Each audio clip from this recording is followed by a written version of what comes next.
On the Doge refund check, if President Trump asked you, is that a good idea to send checks to Americans, the equivalent of stimulus checks, refund checks, dividend, whatever you want to call them, you would tell him yes, no, what? Oh, sure. It's a great idea. At exactly what number or something is something that we'd negotiate with Congress. But remember, what happens is they appropriate money, and then we spend it on really silly things. And then we say, hey, we're really not going to spend it. And so then they can rescind the money.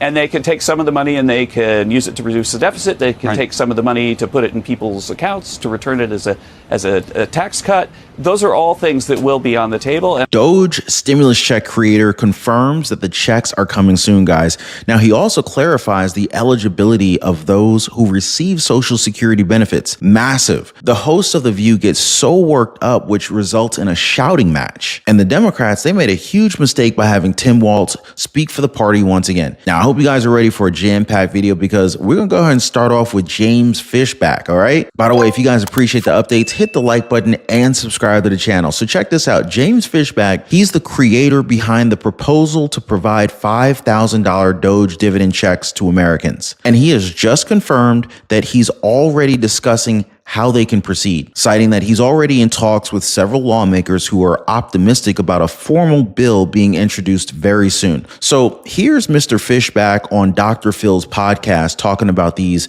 Doge stimulus checks. Watch. We have an administration that is very much anti-regulation, pulling back fiscal spending and so on. And so the last point I would make on this is that it's not new to send folks a refund check. In fact, we do it every year. It's called the tax refund season. And just last year, we sent 100 million Americans a check of about $3,100 on average, and there was no spike in inflation. So I would say that, when you look at polling data on this, 70% of Americans say they would use a check like this to pay down debt. Paying down debt is not paying down a four-wheeler or going out and buying a new flat screen TV. It is shoring up your family's finances after 4 difficult years. And that's exactly what I trust Americans will do. And I trust them to be better stewards of that 20% than Washington. In an interview with Newsweek, James Fishback also had this to say. I have ongoing discussions with folks in the administration, and I've had ongoing discussions with folks on the Hill. I spoke with 6 U.S. senators this past week and continued those conversations to get feedback, and it's been overwhelmingly positive. The next step is there's going to be a bill, and the bill's coming very soon. Now, this is something that has the full support of President Donald Trump, although Doge will have to find even more cuts in order to be able to provide $5,000 stimulus checks. But as we're seeing right now, there's a lot of places where savings can be made, especially as investigations are showing that a lot of federal workers don't even show up for their jobs. One of the things that we discovered pretty quickly was there was about 2,900 people that were supposed to work in the building. Turns out only 49 were showing up full time on a 5-day. No, slow it down. 2,900 people. How many showed up? On average, the highest that we saw on a 5-day work week was 49 people. And this would be at Fannie Mae.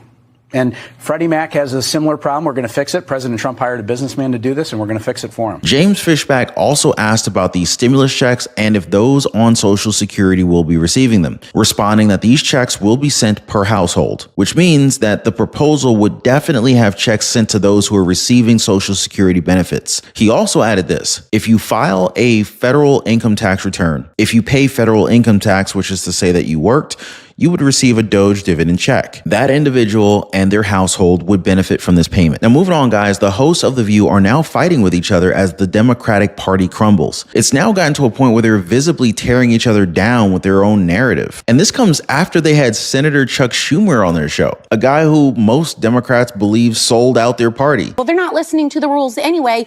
Well, you're giving them a shutdown, which legally allows them to do exactly what they're doing right now. And in a shutdown, veterans would be harmed. They wouldn't get their VA benefits. They're already being harmed.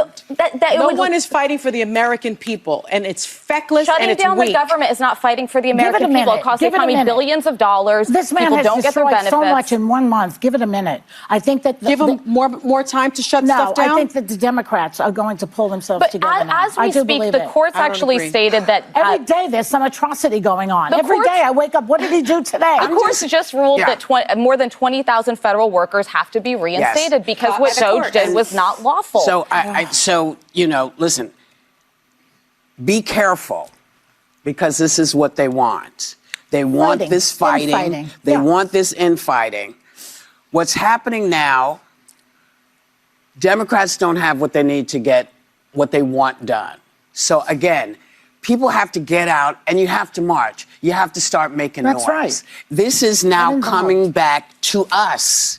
The only way people are going to hear how angry you are is if you get out there. But at least there's some self-awareness here that they're now turning on each other. And notice that Whoopi Goldberg called for protests while completely ignoring the fact that Elon Musk's company has been attacked multiple times. In fact, these protesters are literally burning down cars. But instead of toning down their rhetoric, Whoopi Goldberg and these hosts are doubling down. The fact is that many Democrats seem to be in favor of these violent protests because they want this nation to be divided. And even with all of the work that Elon Musk has provided, it just doesn't make him a good person. I don't know what's wrong with these people. That is, if you're looking at him with liberal eyes. And I want you guys to notice how Scott Jennings' co-hosts on CNN react to him as he slams them with the truth. Watch. No violence in our political system is acceptable. But this right here, what's going on with a guy who helps our country, who runs successful companies, who doesn't have to be doing this, and now one of his companies is under systematic terroristic threat and violence all over the country, and people seem to be laughing about it or fine with it. It's outrageous. I've sat at this table and had people say, we should cut Elon Musk from the government totally. He rescued our astronauts today. Is that what we want? The treatment of this guy is outrageous. These people who are doing this need to be found, put in jail, and made an example of. That's my point. Anyone who commits violence against Tesla or Congress or anyone else should be put in jail, 1,000%. But that should not stifle dissent or opposition from Elon Musk. Give it a little lip service. Give it a little both sides. Go ahead. So both sides here. I'm so sorry. I'm so sorry to say that people are legitimately upset. They're legitimately upset at Elon Musk, and they're doing it on their own, but there is no reason to have violence in the country. But I just wish all of us would support criticism of, or would support punishing people who are violent wherever they are. For what I understand, the Teslas will fall apart if you just leave them alone anyway. Yeah. There's nothing really anybody really needs to do about it. Just drive them enough. Eventually, the things will start to just like I do think fall off the side, from what I've read. Well, guys, the great wealth transfer is in full effect. Our freedoms are being stolen, guys. Credit card companies are out to get us. And if you don't understand the game, well, you end up getting played by the game. Now, if you're anything like me, guys, you know, you were probably out of shape, maybe in debt, living paycheck to paycheck, and just feeling like the system is just completely taking advantage of you.